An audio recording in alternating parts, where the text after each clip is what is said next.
La transformación consiste en que Cristo se añada a nuestro ser. Ser transformado no es solamente la impartición de Cristo en nuestro espíritu, sino su extensión de nuestro espíritu a todos los rincones de nuestro ser. Bienvenidos al estudio Vida de la Biblia con Witness Lee. Un estudio completo, detallado y riguroso, libro por libro, desde Génesis hasta Apocalipsis, que se centra en experimentar a Cristo como vida a fin de cumplir el propósito eterno de Dios. Pueden escuchar gratuitamente todos los programas radiales del Estudio Vida o leer en línea los libros del Estudio Vida en nuestra página de internet radiolsm.com. Una vez más, radiolsm.com. El Estudio Vida de hoy nos trae de regreso a nuestro amigo Jacob. Y el hermano Antonio Hernández está aquí para compartir con nosotros este cuadro de la transformación. Saludos, Antonio. Gracias. Es un placer para mí estar en este programa. Antonio, en el programa de hoy veremos que Jacob levanta la segunda columna en Betel. La primera columna que él erigió fue en el capítulo 28, cuando tuvo un sueño maravilloso. ¿Podría darnos un breve resumen de ese sueño y también de algunos eventos importantes que ocurrieron en la vida de Jacob después que tuvo este sueño? Nosotros vimos en el capítulo 28 que Jacob huyó de su hermano Esaú y comenzó una larga jornada. Durante la noche, ya exhausto, se acostó y usó una piedra como almohada, y allí él tuvo un sueño. Él vio una escalera que estaba apoyada en la tierra y tocaba el cielo, y sobre la cual los ángeles de Dios ascendían y descendían. Esto indica que la escalera traía los cielos a la tierra y unía la tierra con los cielos. Y cuando Jacob despertó, dijo: ciertamente este lugar no es otra cosa que casa de Dios y puerta del cielo. Luego tomó la piedra que había usado de cabecera y le derramó aceite encima. Esto indica que lo que expresa Dios, aquí es tipificado por el aceite, es la humanidad transformada, es decir, el barro que se convierte en piedra. Es aquí donde se encuentra la casa de Dios. Aunque Jacob vio la casa de Dios, que es la iglesia, esto solamente era un sueño, o sea, una visión. Por tanto, Jacob todavía necesitaba pasar por muchas experiencias. En casa de su tío Labán, con su familia y en Siquem, él pasó por muchas experiencias bajo la mano de Dios. Toda su vida nos revela la necesidad de ser transformados, porque de otra manera, la casa de Dios nunca podrá ser edificada en realidad. En el capítulo 35, después de todas estas experiencias de transformación, Jacob regresa a Betel y Dios se le aparece de nuevo. Aquí Jacob erige por segunda vez una columna y la llama la casa de Dios. En programas anteriores ya examinamos el desarrollo de la columna en el Antiguo Testamento y hoy en este programa veremos su desarrollo en el Nuevo Testamento. Muy bien, ahora listos para nuestro estudio vida de hoy. Adelante con Witness Lee. Lo más sobresaliente en la vida de Jacob fue que él erigió una columna 2 veces, y ambas en el mismo lugar, Betel. Lo sobresaliente aquí es que llamó la columna que erigió la casa de Dios. Esa piedra la llamó Betel, que quiere decir la casa de Dios. Hoy entramos al desarrollo de esta semilla de la columna en el Nuevo Testamento. Primeramente, los apóstoles eran considerados como columnas. En Gálatas 2:9 se menciona a Cefas, lo que nos recuerda del cambio de nombre de Pedro, de Simón, a Cefas. La primera vez que Pedro vino al Señor, él le cambió de nombre a Cefas, que significa piedra. Todos nos damos cuenta que el cambio de nombre indica que la intención del Señor era que Pedro sea finalmente transformado a una piedra. Así que sí, existe la necesidad de la transformación. El Simón natural tenía que ser terminado, transformado a otro, a una piedra. Así que ahora vemos el concepto básico, que es ¿cómo puede un hombre natural, nacido natural y aún pecaminoso, cómo podría llegar a ser una columna de la iglesia? ¿Cómo puede ocurrir esto? Y la respuesta es que esa persona necesita ser transformada. Según el Nuevo Testamento, la transformación depende de la regeneración, ya que la regeneración introduce en nosotros una nueva vida. Esta vida nos transformará. ¡Aleluya! Todos hemos recibido esta vida divina y tenemos esta semilla de la transformación. Pero, lamentablemente, muchos cristianos no han puesto mucha atención a la transformación. Solo han prestado atención a la regeneración. Fuertemente les digo que hay que orar por nuestra transformación. La regeneración se lleva a cabo en lo profundo, en el centro de nuestro ser, es decir, en nuestro espíritu. Pero hay que preguntarnos, entonces, ¿qué pasa con nuestra alma? Y ya sabemos que el alma se compone de la mente, la voluntad y la emoción, o la parte emotiva. Entonces, ¿qué ocurre con estas tres partes? Esto nos da a entender que necesitamos la transformación en nuestra mente y no en el espíritu. Romanos 12:2 comprueba esto porque dice: transformaos por medio de la renovación de vuestra mente. La transformación ocurre por medio de la renovación de nuestra mente, y este proceso nos hace piedras. Sabemos que por el lado natural somos barro, mas por el lado transformado, el lado espiritual, somos piedras. Ahora, ¿cómo somos transformados de barro a piedras? Este es el punto crucial de hoy. Esta es mi carga. La transformación consiste en que Cristo se añada a nuestro ser. Ser transformado no es solamente la impartición de Cristo en nuestro espíritu, sino su extensión de nuestro espíritu a todos los rincones de nuestro ser.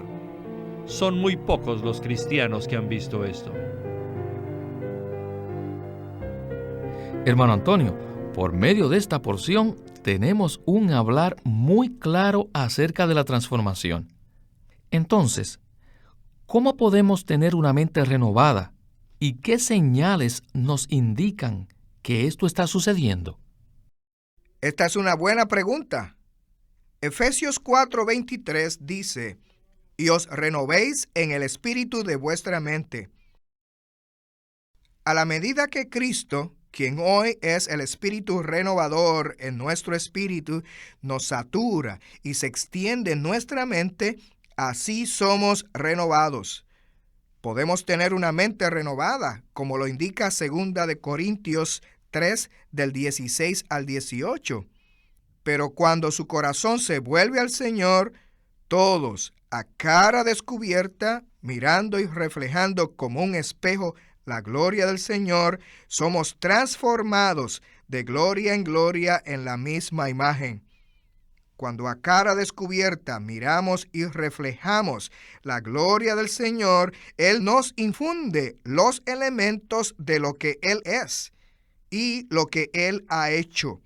De esta manera estamos siendo transformados metabólicamente en la misma imagen, principalmente por la renovación de nuestra mente.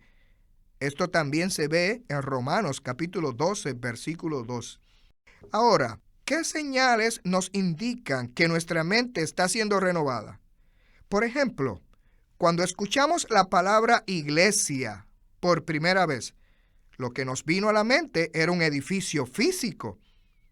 Pero según la Biblia, este concepto no es correcto, porque ese edificio físico algún día se quemará. Sin embargo, la iglesia es eterna, compuesta de Dios y su pueblo. Cuando nuestra mente está siendo renovada y escuchamos la palabra iglesia, ya no pensamos en un edificio físico, sino en un organismo. La iglesia es Cristo, es Dios mezclado con su pueblo y edificado en una sola constitución. Muchas gracias, Antonio. Ahora creo que seremos más renovados con la siguiente parte del mensaje. Adelante con nuestro hermano Lee. This Christ in us Este Cristo en nosotros is growing, está creciendo is increasing. y se está aumentando. How could we be transformed? ¿Cómo somos transformados de barro a piedra? Es por medio de que Cristo se añada en nosotros todo el tiempo.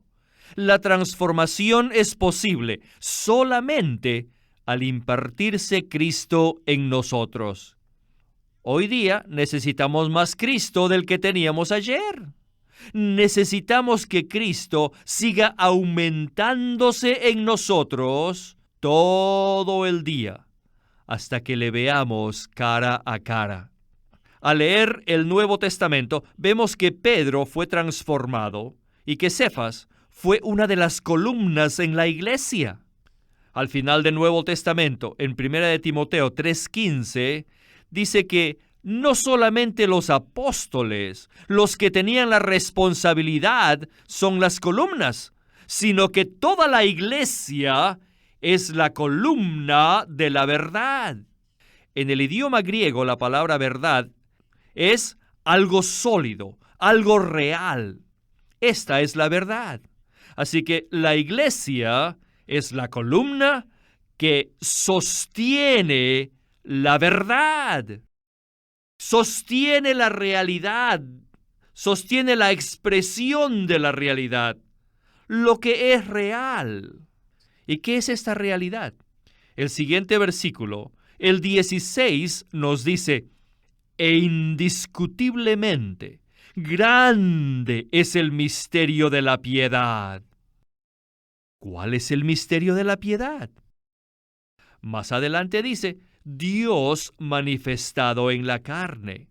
Y sabemos que Dios manifestado en la carne fue Cristo. Cuando Él estaba en la tierra, era Dios manifestado en la carne.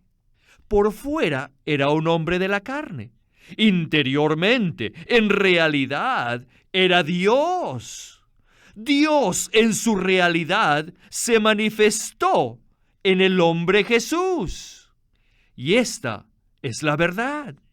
Y este es el misterio de la piedad. ¿Y qué quiere decir la piedad?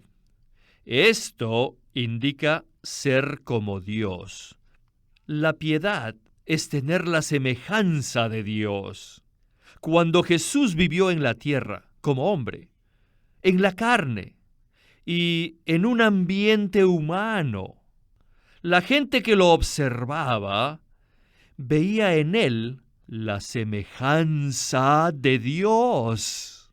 Él era un hombre, pero expresaba a Dios. Era un misterio porque nadie lo entendía. Hoy en día, este misterio debe ser continuado en la iglesia, y la iglesia es la continuación de este misterio de la piedad. Antonio, hemos visto anteriormente que en el Nuevo Testamento los apóstoles Pedro, Juan y Jacobo eran columnas. Pero al final, toda la iglesia llega a ser una columna. Y esta expansión de pocos a muchos incluye a todos los miembros de Cristo, quienes son ligados al misterio de la piedad. ¿No cree usted que este pensamiento es muy profundo? ¿Podría abundar más sobre esto?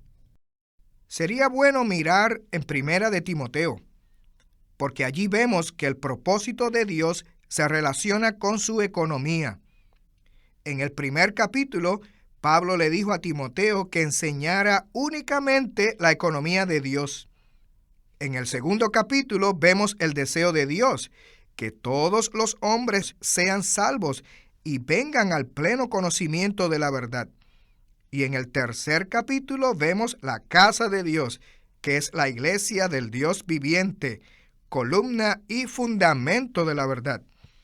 Cuando examinamos todos estos versículos, vemos que en el propósito de Dios, las columnas en la casa de Dios y el testimonio de la verdad no solo incluye a los apóstoles, sino que incluye a todos los miembros de Cristo, quienes son la extensión de ese testimonio. Primera de Timoteo 3, 15 y 16 afirma que la iglesia es la casa del Dios viviente, columna y fundamento de la verdad. ¿Qué significa esto? Significa que Dios mismo, quien es la verdad, la realidad y el misterio en Jesucristo, se infundirá en todos sus miembros hasta que ellos lleguen a ser Él mismo en su extensión. De esta manera, no solamente unos cuantos, sino que todos los miembros de Cristo llegan a ser la iglesia, la casa del Dios viviente, columna y fundamento de la verdad. Por consiguiente, este misterio de la piedad, quien al principio era solamente Cristo, se ha extendido para incluir a todos los miembros de su cuerpo. ¡Aleluya! ¡Qué expansión y extensión tan maravillosa! Una vez más, gracias Antonio por este comentario. Regresemos a Witness Lee para la conclusión del estudio vida de hoy. Now, Bueno, I have to go on. ahora tenemos que seguir adelante From the church, being the pillar, to the de la pillar. columna en la iglesia a las columnas en la Nueva Jerusalén. Según Apocalipsis 3:8, primeramente, el Señor dice a la iglesia en Filadelfia: tienes poco poder y has guardado mi palabra y no has negado mi nombre. Necesitamos guardar la palabra del Señor y no negar su nombre. Si hacemos esto, seremos vencedores. ¿Ven? Luego, en el capítulo 3, versículo 12, dice: al que venza, yo lo haré columna en el templo de mi Dios, y nunca más saldrá de allí. Y escribiré sobre él el nombre de mi Dios y el nombre de la ciudad de mi Dios, la Nueva Jerusalén, la cual desciende del cielo de mi Dios, y mi nombre nuevo. Primero, ¿qué significa guardar la palabra de Dios? ¿Y qué significa no negar el nombre de mi Dios? Una comprensión superficial del hecho de guardar la palabra de Dios es la siguiente: si el Señor dice algo, nosotros debemos guardarlo. Entenderlo así está correcto, pero es superficial. Por el lado positivo, guardar su palabra es recibir todo lo que el Señor es dentro de nosotros. Y por el lado negativo, quiere decir que ponemos fin a todos nuestros conceptos y opiniones. La palabra del Señor siempre representa al Señor mismo como su expresión. De manera que si recibimos la palabra del Señor, es decir, su expresión, tenemos que dejar nuestras opiniones. Romanos 12 nos dice que seamos transformados mediante la renovación de nuestra mente, la cual es el lugar y centro de nuestros conceptos y opiniones. Así que ser transformado es poner fin a nuestras opiniones. Ahora bien, ¿qué significa no negar mi nombre? Un nombre propio siempre denota a una persona. Por consiguiente, no negar el nombre del Señor significa no negar la persona del Señor. Realmente, si no expresamos la persona de Cristo, significa que negamos su nombre. Tenemos que llevar una vida en la que Cristo sea expresado a través de nosotros. Y la persona que expresamos viene a ser nuestra designación por otros. Es decir, unos dirán, él es cristiano, y otros tal vez digan, él es un cristiano verdadero. La iglesia en Filadelfia no negó el nombre del Señor, es decir, que ellos vivían por el Señor, y su vida fue expresada por esa iglesia. Por consiguiente, su persona llegó a ser el nombre de aquellos santos. También dijo el Señor, escribiré sobre él el nombre de mi Dios y el nombre de la ciudad de mi Dios y mi nombre nuevo. Aquí, la frase mi Dios tiene mucho significado. ¿Por qué llamó Cristo a Dios mi Dios? Esto es debido a que en Apocalipsis, Cristo está en la posición de enviado de Dios. Y esta es la posición que nosotros también debemos tomar hoy en día. En todo debemos decir, yo no soy el Señor, soy solo un enviado de Él. No tengo ninguna otra posición y no debo tener ningún otro concepto, ninguna opinión. Debo cumplir su voluntad y no la mía. El Señor dijo que no solo escribiría el nombre personal de mi Dios, sino que hasta el nombre de la ciudad de mi Dios, lo que indica que la ciudad, la Nueva Jerusalén, es un edificio que no concuerda con la voluntad del hombre, sino con la voluntad de Dios. Todos los que constituyen esta ciudad, los materiales, son iguales al Jesús en los 4 evangelios. Ninguno de ellos actúa según su voluntad, sino que todos actúan conforme a la voluntad de Dios. Y luego dice que escribirá mi nuevo nombre. Esto indica que si nosotros somos esta clase de personas, ciertamente tendremos nuevas experiencias de Cristo. Hoy en día, la mayoría de los cristianos solo tienen la experiencia limitada de Cristo como su Redentor. Si carecemos de Cristo, nunca podremos ser columnas. La esencia y elemento, el factor básico que nos constituye para llegar a ser las columnas, no es nuestro grado universitario, no son nuestras habilidades, sino que es el Cristo mismo que ha sido agregado a nuestro ser. Cristo no solo es nuestro Redentor, nuestra vida, sino que Él es nuestro Rey, Él es nuestro profeta, Cristo es nuestro sacerdote, Él es nuestra luz, Cristo es nuestro poder, Cristo es nuestra justicia, Él es la santidad y Él es nuestra transformación. Cuanto más experimentemos a Cristo, más de Cristo es añadido en nosotros, y su nombre será escrito en nosotros. Primero, Cristo como Redentor fue escrito en nosotros. Luego, más adelante, como luz. Luego, como humildad. Luego, como paciencia. Luego, como amor. Este nuevo nombre no tiene fin. Cuanto más lo experimentemos a Él, más se escribirá su nombre sobre nosotros. Alabado sea el Señor. Este fue un cuadro maravilloso de la transformación, una descripción del crecimiento en vida que todos necesitamos y la experiencia de Cristo que todos anhelamos. Entonces, Antonio, ¿cómo podemos experimentar a Cristo a tal profundidad? La manera para llegar desde aquí hasta la transformación es prestando atención a nuestro espíritu. Efesios 2:22 dice, en quien vosotros también sois juntamente edificados para morada de Dios en el Espíritu. Este versículo aquí se refiere al espíritu humano de los creyentes. La Biblia nos dice en distintos lugares que vivamos según el Espíritu, que andemos conforme al Espíritu, que disfrutemos a Cristo en nuestro espíritu, que la gracia del Señor está en nuestro espíritu.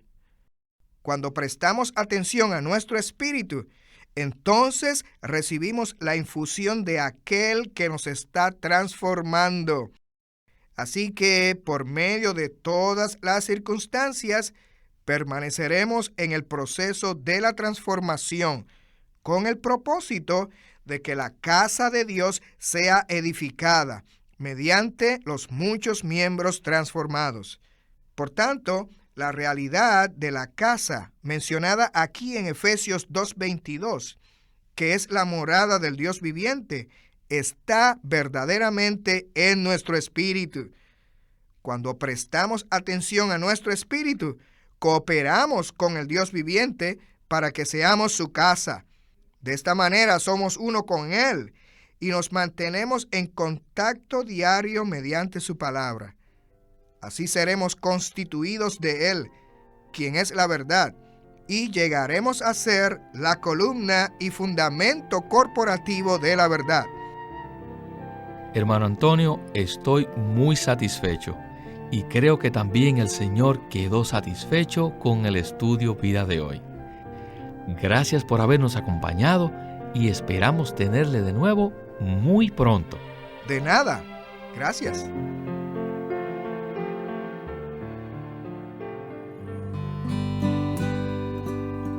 Living Stream Ministry tiene el agrado de presentarles este libro titulado Tener contacto con el Señor, ser llenos del Espíritu y celebrar reuniones cristianas apropiadas con miras a la realización del propósito eterno de Dios. Y con este largo título, el hermano Lee presenta este libro que fue primeramente dado como una conferencia en el año de 1963, poco después que vino a Norteamérica. Y en este libro, él presenta principios básicos para tener contacto con el Señor y la manera de cómo debemos reunirnos. Este libro sencillo contiene mucha revelación y nos da ayuda práctica para tener contacto con el Señor. Tener contacto con el Señor, escrito por Witness Lee.